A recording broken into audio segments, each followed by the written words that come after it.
ce geste de toi viendra mon secours. Viens semer dans mon âme le grain de l'amour.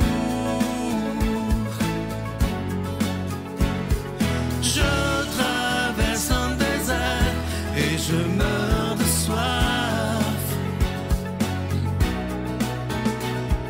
Montre-moi le mystère qui garde la foi. Bonjour, bienvenue à votre émission La Victoire de l'amour en ce mardi 26 novembre 2024. J'espère que vous vous portez bien chez vous aujourd'hui. On s'en va tout de suite rejoindre pour sa chronique notre ami Luc Faneuf et à l'homélie, ce sera l'abbé Donald Thompson.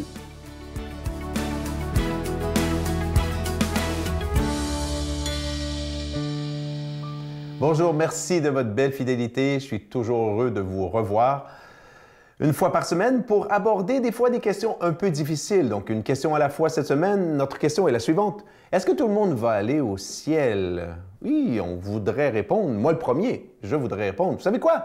Dieu, le premier. On voudrait répondre oui. Et maintenant, la réponse, on va le voir. La question se pose. Elle se pose autant pour les croyants que les incroyants. Évidemment que la plupart des gens qui vivent sans Dieu, sans religion, comment dire, ils ne se posent pas vraiment cette question-là, parce qu'il y a des gens qui sont juste fermement convaincus qu'après la mort, il n'y a rien. Donc pour eux, l'existence du ciel, voilà, ça ne correspond à rien. Mais je pense qu'il y a beaucoup de gens aussi qui vivent sans Dieu, sans religion et tout le reste, puis qui se disent « Ah, il y a une pointe d'espérance dans leur cœur. Hein. » Je pense qu'il y a une pointe d'espérance dans le cœur de tout le monde par rapport à la mort, parce qu'on trouve ça juste trop ridicule, trop brutal, trop cruel qu'à la mort, tout se termine. Donc, je pense que même dans ces gens-là, il y a un désir profond, non avoué, très souvent, que après la mort, ils vont aller au ciel, qu'il va y avoir un espace qui va être heureux. Évidemment, l'Église qui a enseigné énormément pendant des siècles cette réalité-là, de attention, attention, votre mort va venir, vous ne serez peut-être pas préparé, donc préparez-vous, il y aura le ciel, il y aura l'enfer. L'Église n'en parle plus, n'en parle presque plus depuis 60 ans parce que justement, on jugeait que ça avait été un mal, ça avait été une faute de trop parler tout le temps à tout le monde de la peur de l'enfer. Faites pas ci, l'enfer, faites pas ci, l'enfer, tourne pas la tête à gauche, l'enfer. Donc là, on n'en parle presque plus. Mais là, le problème, c'est que, comment dire, peut-être qu'on a oublié de se poser cette question-là. Est-ce que tout le monde va aller en enfer? Puis à l'évidence, il faut répondre non à cette question-là. Il faut répondre non, pas parce que Luc Faneuf est un gros méchant, mais parce que d'abord, je vais vous donner l'argument massu, parce que Jésus lui-même l'a dit. Donc déjà, on a un petit peu de difficulté comme chrétien à contredire Jésus. Mais aussi quand on y réfléchit, à cause d'une réalité qui est implacable, que vous et moi, vous voyez de l'extérieur de vous en lisant les journaux, en regardant vivre les gens, mais aussi à l'intérieur de vous. Cette réalité-là, en un mot, 3 lettres. Le mal, M-A-L. Messieurs, dames, on sait que le mal existe. Et on sait que, et ça aussi c'est de la doctrine catholique, mais aussi c'est de la doctrine philosophique, on sait qu'on a été créé libre. On sait qu'on est des créatures libres. Puis au plan moral, on est libre. Oui, je suis libre de manger vegan ou de manger de la viande. Mais au plan moral, je suis libre de faire le bien ou de faire le mal. Je suis libre de me tenir au milieu. Moi, pas vraiment le bien, pas vraiment le mal. D'être dans le super bien, d'être, bonjour Adolf Hitler, dans le super mal. Voyez, donc, il y a cette réalité-là du mal qui fait en sorte qu'on est vraiment libre de choisir. Et ça, qu'on soit croyant ou pas, tout le monde s'entend là-dessus. Il y a du mal dans le monde et il y a du mal dans notre cœur, parce que le mal de notre cœur, ben voilà, se traduit en action dans le monde. Mais il y a plus. Dieu déteste le mal. Dieu a permis le mal parce que Dieu nous a fait créatures libres. En premier lieu, les anges. Ça, c'est de la doctrine catholique. Et des anges se sont rebellés. Et on appelle ça le diable et ses légions d'anges et tout le reste. Et ces créatures spirituelles-là qui détestent Dieu et nous, les êtres humains, nous tentent. Mais même oublions ça, on a du mal dans notre cœur. On fait des actions mauvaises. Et ces actions mauvaises-là, Dieu déteste les actions. Dieu déteste le mal. Et Jésus a été clair. Il est venu instaurer le royaume de Dieu sur terre. Puis c'est à notre mort que vous et moi, on va y monter. Mais si Dieu déteste le mal, il ne peut pas avoir de mal dans le royaume de Dieu. Donc on a comme un problème. Vous et moi, avant de mourir, il faut libérer notre cœur du mal. Et ça, c'est Jésus qui est venu nous aider à le faire. Notre Père qui es aux cieux, que ton nom soit sanctifié, que ton règne vienne, que ta volonté soit faite sur la terre comme au ciel. Donne-nous aujourd'hui notre pain de ce jour. Pardonne-nous nos offenses, comme nous pardonnons aussi à ceux qui nous ont offensés. Et ne nous laisse pas entrer en tentation, mais délivre-nous du mal, car c'est à toi qu'appartiennent le règne, la puissance et la gloire pour les siècles des siècles. Amen. La Victoire de l'amour vous invite à célébrer 30 ans d'amour au Centre Vidéotron de Québec, le 24 mai 2025, de 13h à 17h. Avec Mélissa Bédard, Patrick Normand, Nathalie Laure, Guylaine Tanguay et la présence exceptionnelle de Michel Thor. Témoignages et conférences avec Sœur Angèle, Dominique Bertrand, David Bernard, Christine Michaud, Martin Larocque, Claire Jacques, Victor et l'équipe de la Victoire de l'amour.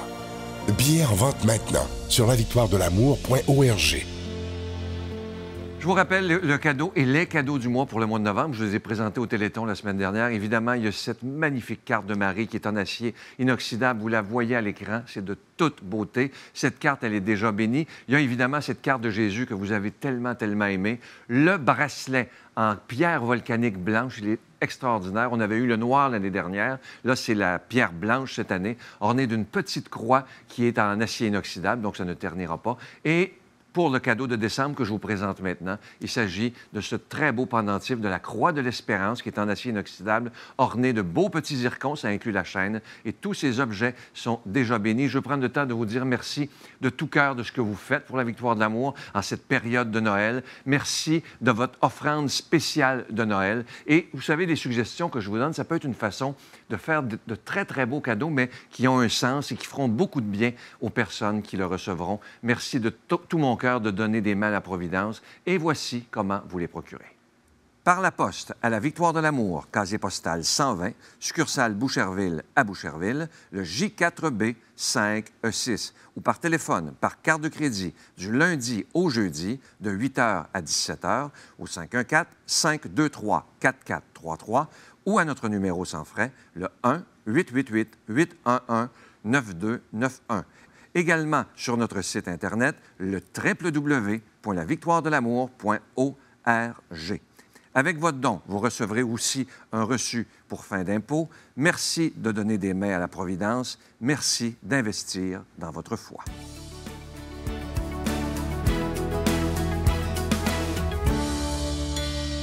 Mon Dieu, donnez-moi la sérénité d'accepter les choses que je ne peux changer, le courage de changer les choses que je peux et la sagesse d'en connaître la différence. Amen.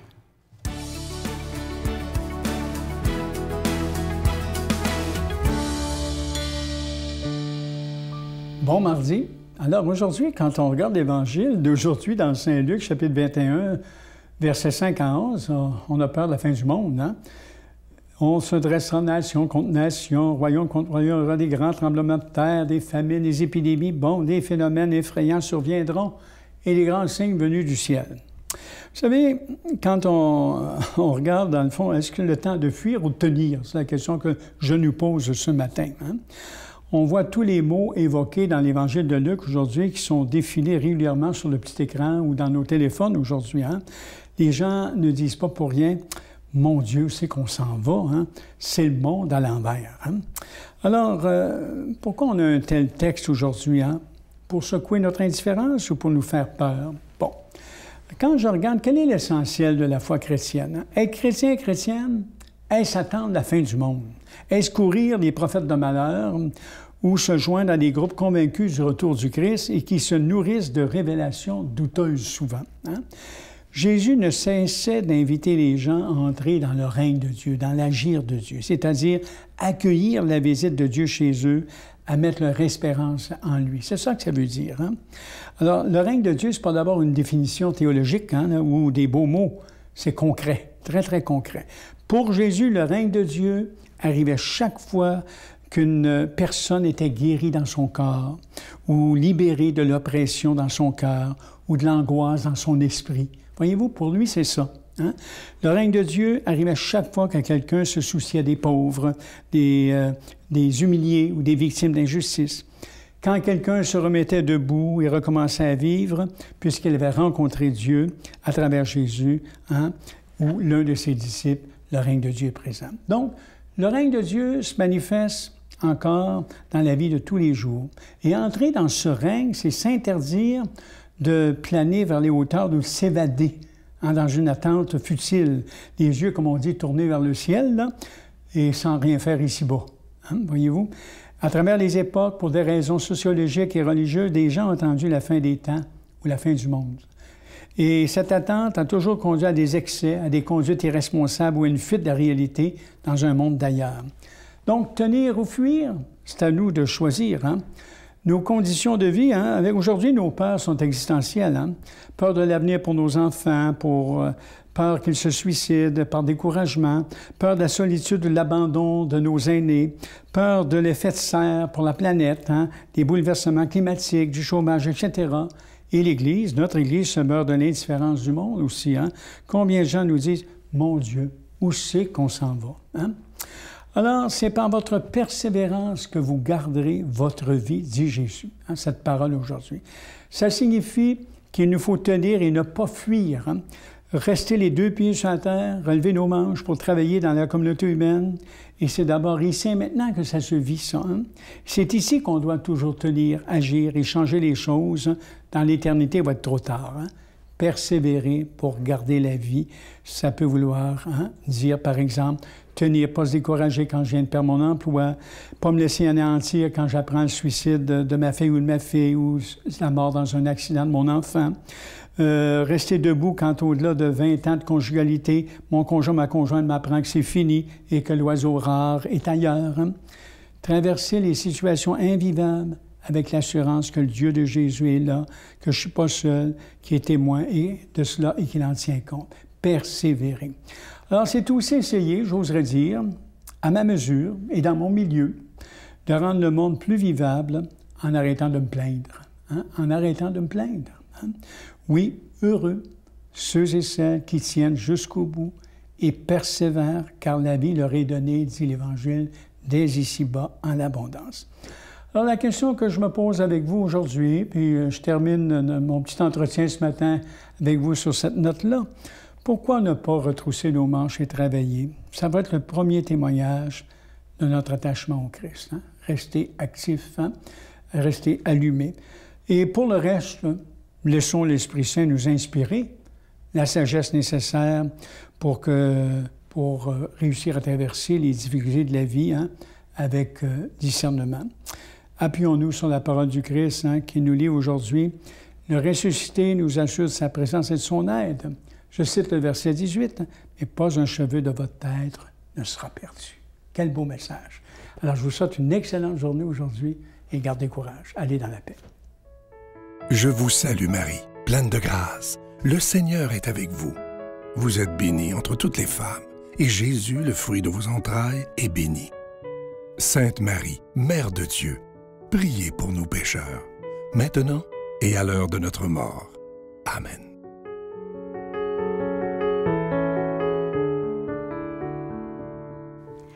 Depuis dimanche dernier, fête du Christ, roi de l'univers, on est entré dans la dernière semaine du temps ordinaire parce que dimanche prochain, c'est l'Avent qui commence, non pas avant A-V-A-N-T, mais avant A-V-E-N-T, parce que ça vient du mot avènement. L'avènement, là, c'est l'arrivée de quelque chose qu'on a promis. L'arrivée de quelque chose qui nous a été promis, et ça, c'est la venue de Jésus dans la crèche. J'en profite pour vous offrir la carte de la Vierge Marie parce que c'est elle qui porte Jésus et qui nous l'offre à Noël. J'ai angoissé beaucoup dans la dernière année pour différentes raisons, entre autres pour des gens près de moi, là. Puis ça sert à rien. Petit tambour s'en va, parapapam. Il sent son cœur qui bat, parapapam. Au rythme de ses pas, parapapam, rapapam, rapapam. Oh, petit enfant, parapapam.